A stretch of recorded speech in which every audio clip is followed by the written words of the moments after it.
My experience when we went to Cancun, Silver Sand Resort, freaking awesome because it was all inclusive.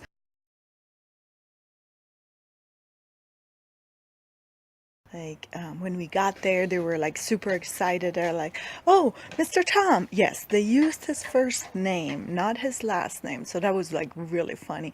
"Oh, Mr. Tom, we've been waiting for you." So that was hilarious. Then we get there and they're like giving us a tour of everything. We got card to the VIP lounge where you can like snack all day long over there, and they have a bar there, all inclusive. So all the foods, all the drinks, everything is included. Rappelled down a manhole, holes that the Mayans think it's like sacred. Kayaking through some backwaters, which was funny because it's a two-person one, so one in the front, one in the back. Oh, this will make or break a relationship right here. But it was funny. Like, I just thought it was hilarious because we kept like steering into the bushes. Did some rappelling. We went and saw the temples.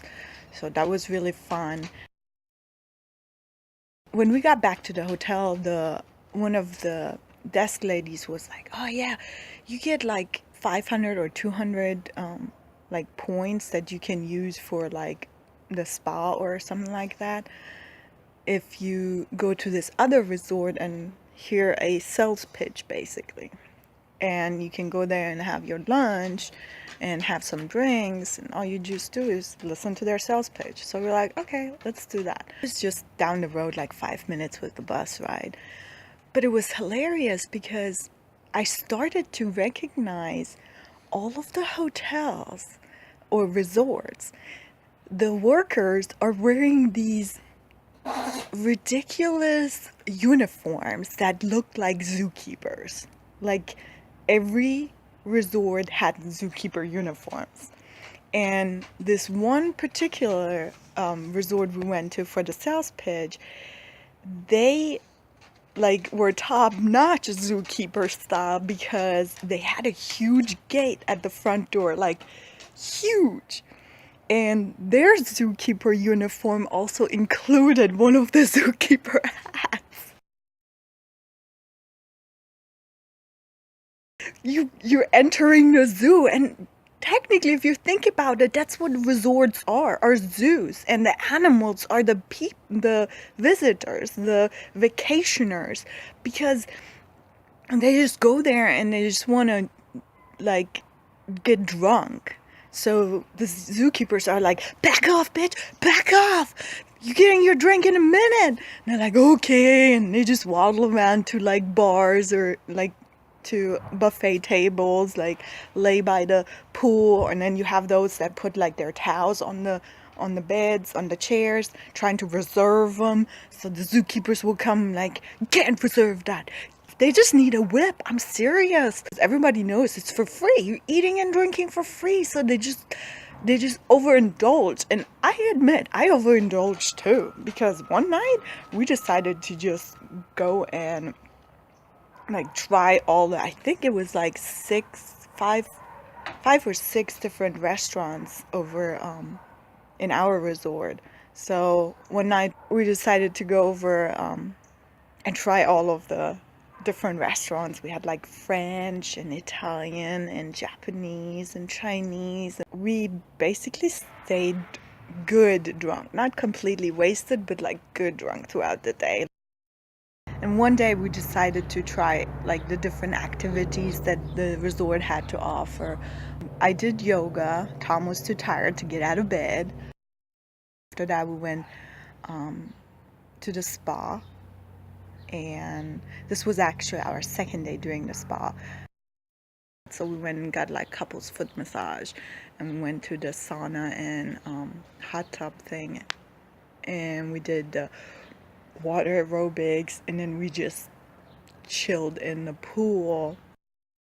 And then in the evening time, we went to their sports bar, and one night we went to a show that they had, a live show. It had magic show. And then he went on to this other trick where he has these knives and he's supposed to he wraps them up and he gives them to volunteers, and he will add, like, some of the knives are, they were switchblades, some of the switchblades where the knives were out and some of them where the knives were in, and he was basically mixing them up and giving them to the different participants, and they're not allowed to look or feel which one has the blade. They just have to grab one, and then they have to take turns going to him and stabbing him in the gut, I think. Yeah, in the gut. And he starts and he just goes around, does his thing, and one guy comes and he stabs him in the stomach, and it was not the blade, obviously, because he survived. And then he was talking and trying to get in to the second person when he noticed that one of the older ladies was checking out if her switchblade was open or closed, and he's like, "Did you just seriously check your knife? Like, you just ruined my entire show. Thank you, thank you." And she was like laughing, like smiling, and she's like, "Well," he's like, "Well, that's the end of my show. That was the finale, and it's ruined. Thank you very much. I'm sorry about this." And he left, and I was like, "Oh shit, that bitch. And she has the courage to smile through this? Damn, you got balls." From the other hand, I was thinking, I am seriously wondering how embarrassed the people that she came with must be to have her around. And then I was thinking that would be probably something that my mom would do.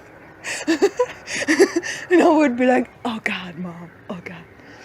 And then later, the next day, actually, I was over at the table and somebody was talking about something, and they're like, "Oh yeah, that lady that ruined the magic show is over there."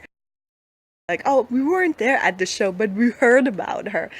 And she even ruined the water aerobics session too. Like, everybody had to hold on and you walk in a circle, and she let go. She broke the circle. So I'm like, man, this woman is on a roll. She's just walking around messing up everything. Overall, it was fantastic. The weather was just perfect. Nice sunny weather. A little bit of drizzling when we went to the temples, but it wasn't that bad. The ride to the temples and back was long, long. But it was fun. I hope you liked my story. I'll see you guys next time. Deuces.